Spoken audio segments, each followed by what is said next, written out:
You're 17 and you've just made the best kill of your life. 2 days on its trail and one clean shot. You carry it into camp, legs shaking, certain that this is the moment everyone finally sees you. You drop it by the fire. Nobody cheers. An old man pokes it, makes a sour face, and says it's skinny. Someone asks if it died of old age. The women laugh. And here's the part that should stop you cold. None of them are being cruel. Every one of them is obeying a rule, so old that breaking it could get a man killed. You've just walked into a world with 10 of them. We picture ancient humans as wild and free. No laws, no one in charge. That is exactly backwards. They lived under the tightest social code our species ever built.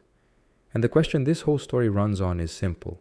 If there were no police, what happened to the ones who broke the rules? Rule 1. The animal you killed was never yours.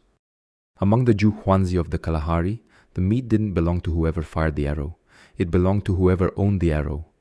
And arrows were lent and traded constantly, so the shot that fed the camp was usually made with someone else's arrow.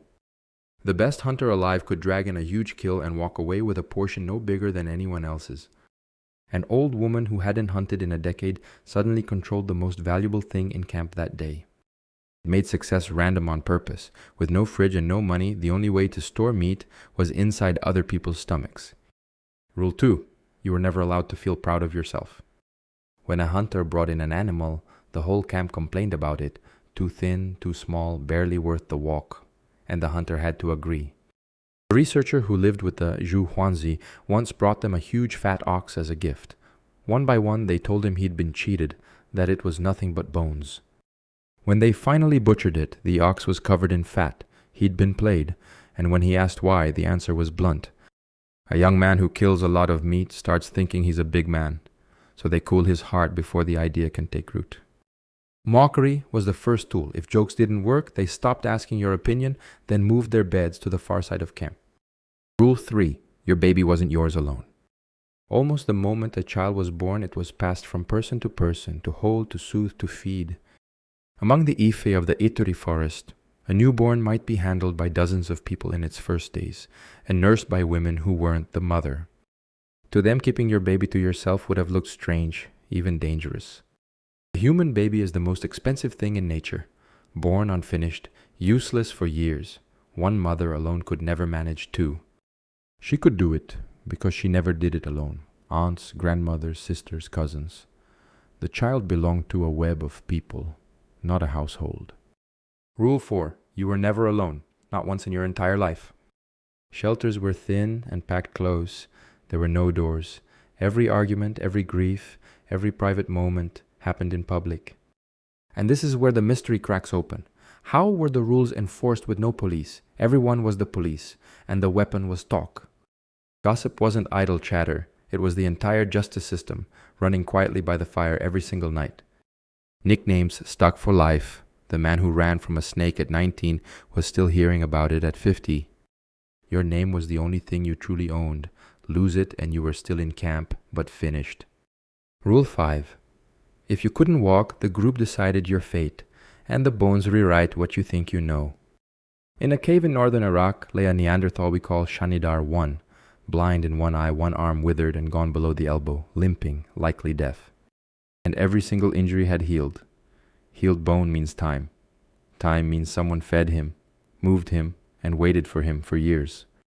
The rule wasn't abandon the weak, it was stranger. You had to be worth carrying.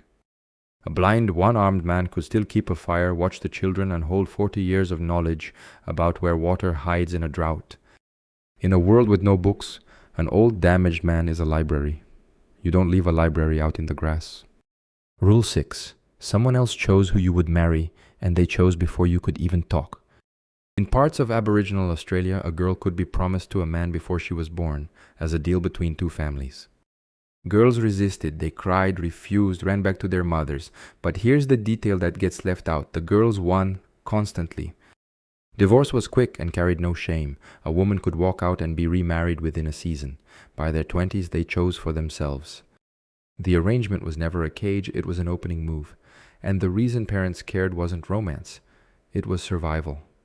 Marriage tied your family to another camp days away.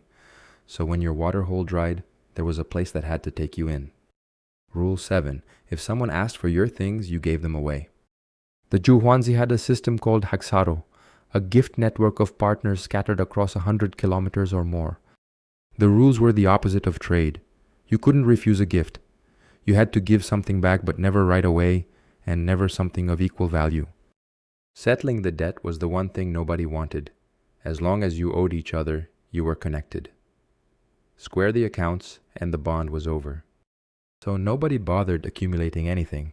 What's the point of a beautiful knife you'll be asked for by Thursday? Strip away the beads and the arrows and its insurance. A man with 15 partners had 15 places to walk to when the rain failed. Rule 8, you had to be able to walk away, and you had to actually do it. Camps swelled and shrank all year. A group of 40 could become a group of 12 in a fortnight, and nobody called it a crisis. When tension got bad, the camp simply came apart. Have the people walk 40 kilometers to a cousin's camp, and the problem dissolved. Think about the bully. He can only be a big man if there are people to be big in front of. The instant they walk, he's alone in the bush. You can't tax people who can leave. You can't threaten people who vanish over a hill. Everything they owned fit on their backs. That freedom is the thing we traded away when we started planting fields. You can walk away from a bad camp. You can't walk away from a harvest. Rule 9. The group killed its own, and it decided together. No police, no courts, no prisons, and yet men who killed more than once, who terrorized the camp and refused every warning, were executed by the group. Before it ever reached that point came exile, and exile was closer to a slow execution.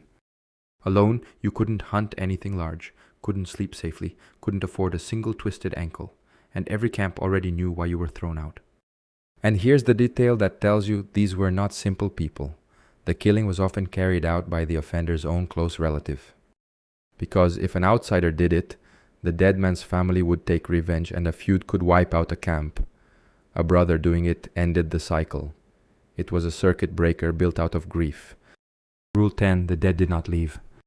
In Gough's cave in England, researchers found human bones from 14,000 years ago with careful cut marks and skulls shaped into cups. The first instinct is horror, but the work is far too neat for that. It was patient, controlled, and skilled. In parts of the Amazon, groups consumed their dead as a funeral rite.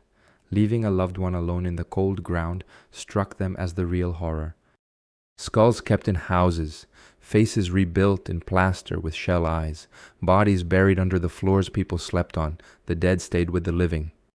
Death wasn't an exit, it was a change of form, and the group kept custody either way. So there are your 10 rules. And here's the twist. They aren't 10. Give away your kill. Never be proud. Share your child. Never be alone. Earn the right to be carried. Own nothing. Always be able to leave. Every single one aims at the same target. To stop one person from getting more than the group can tolerate. 10 faces, one rule. Nobody gets to be above the rest of us. And one of these rules is still running inside you right now. A stranger is handed $100 and offers you 5. Pure logic says, take it. 5 is more than nothing, but most people refuse. They'll burn their own money just to deny him the unfair split. That's not logic, that's the arrow rule, still firing in your chest tens of thousands of years after a boy dropped a carcass by the fire and was told it was skinny.